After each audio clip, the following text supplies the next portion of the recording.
Welcome to Hanoi, the capital city of Vietnam. A place steeped in history, culture, and tradition.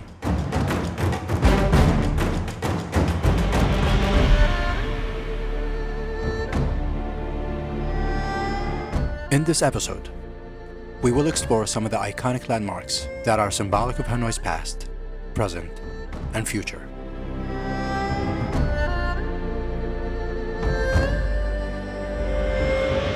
We will get the chance to have a thrilling encounter with what Hanoi has to offer.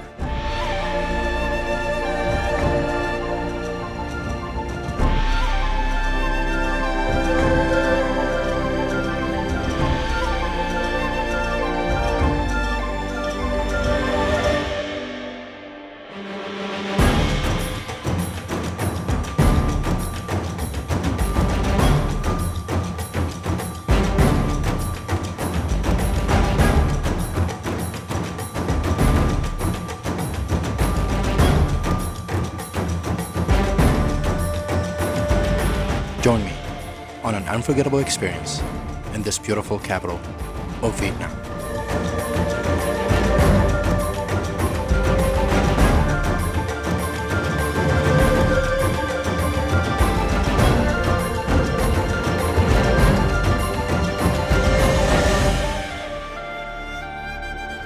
My first stop was just outside of my hotel, the bustling heart of Hanoi, aka the Old Quarter. The narrow streets were lined with colorful storefronts and vendors selling everything from street food to souvenirs. Strolling through the market, I had the opportunity to enjoy some of the local fruits from a street vendor and take in the sights and smells of the vibrant city. I don't know how sanitary is this, but we'll try it.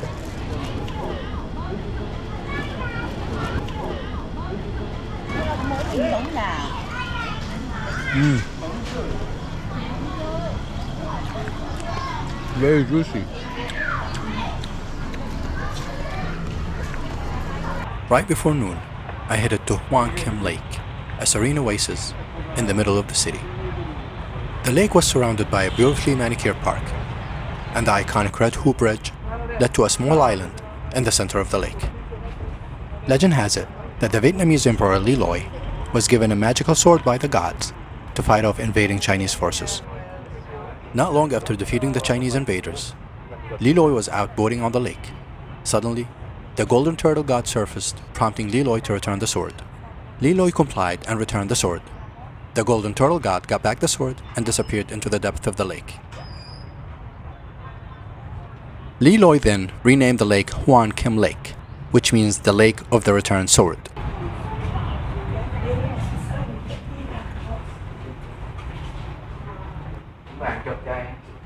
The turtle displaying inside the temple is one of 4 giant soft-shelled turtles having lived in Hoang Kim Lake. The local calls it Ku Zua, which means great-grandfather turtle.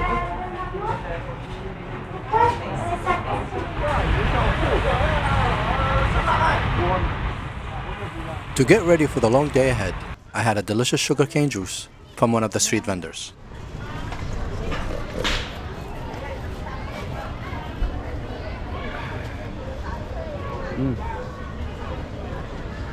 Delicioso. My next stop was located just outside of Hanoi's Old Quarter, the Temple of Literature. A Confucian temple that was originally built as a university for the royal family. As I walked through the temple's 5 courtyards, I marveled at the intricate architecture, delicate calligraphy, and detailed woodwork.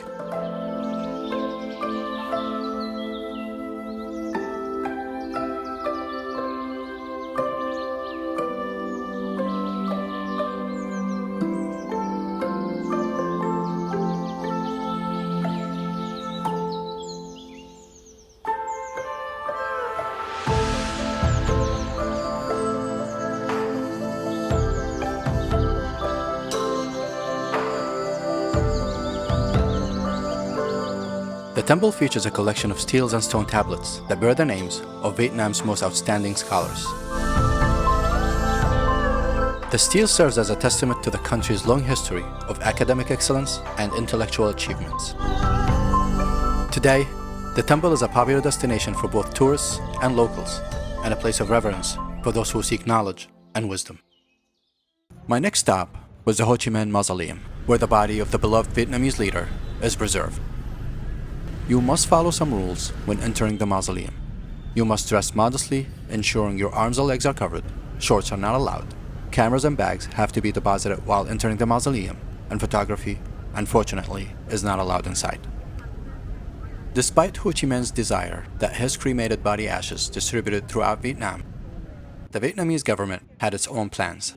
They sent his body to a lab in Moscow for embalming like Vladimir Lenin. Then they erected a massive mausoleum, 70 feet high and 130 feet wide, to house his body.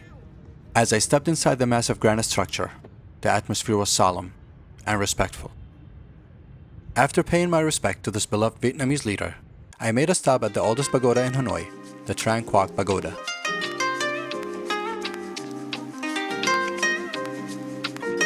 As soon as you enter the pagoda, you will see a red-brown tower.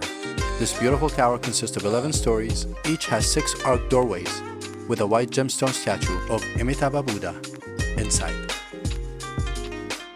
Constructed almost 1500 years ago as the capital of Buddhism during the Tran dynasty, this place holds such an important role in the development of Vietnam in general and Hanoi in particular. When coming into the front entrance, you will see an incense burner in the middle of the yard, so the Buddhists and visitors can get close easily, worship, and purify.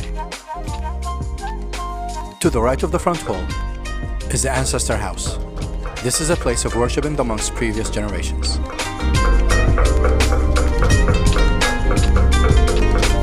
Tran Quoc Pagoda is one of the top 10 most beautiful pagodas in the world. This is a must-visit place when in Hanoi to learn more about Vietnam's culture, religion, customs, and beliefs, as well as enjoy a peaceful beauty in this 1,000-year-old pagoda. Next stop was visiting Van Phuoc Silk Village. At the entrance to this ancient village, these words appear in parallel sentences. At the break of dawn, when the cocks crow and the dogs bark, the looms whir.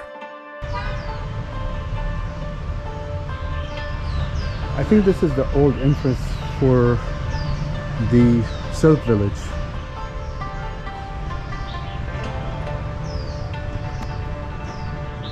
Legend has it that about 1200 years ago, a La Thai Nong, a woman from Cao Bang on the Chinese border, moved to this village and became well known for her magical silk And weaving. this is the original way.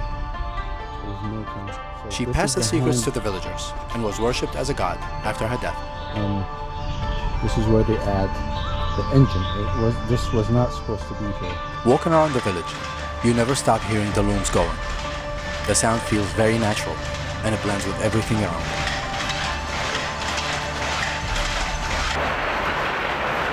The sound used to be all across the village. That's the name.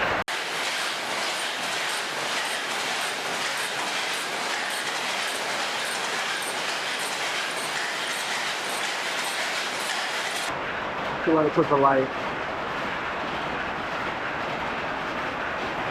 Wow, look at that. The texture is absolutely amazing. This has been the way to make silk for thousands of years.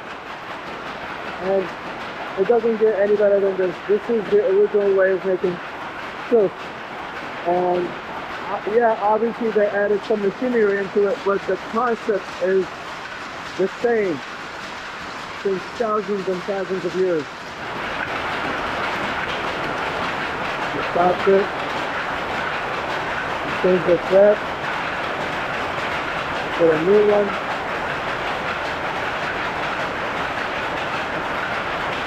There you go.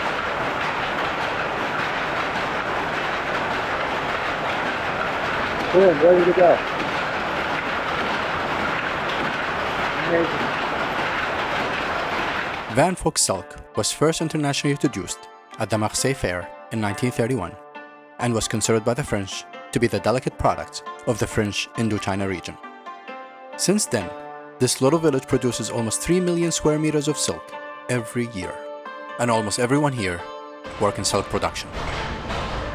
Van Folk Silk Village offers a unique and authentic experience, and it's definitely worth a visit if you're ever in Hanoi. At the end of the day, I was heading back to the hotel. Strolling through the night market, I felt grateful for the opportunity to experience the rich culture and history of Hanoi. The city's landmarks had left a lasting impression on me, and I know that I would always cherish the memories of my visit.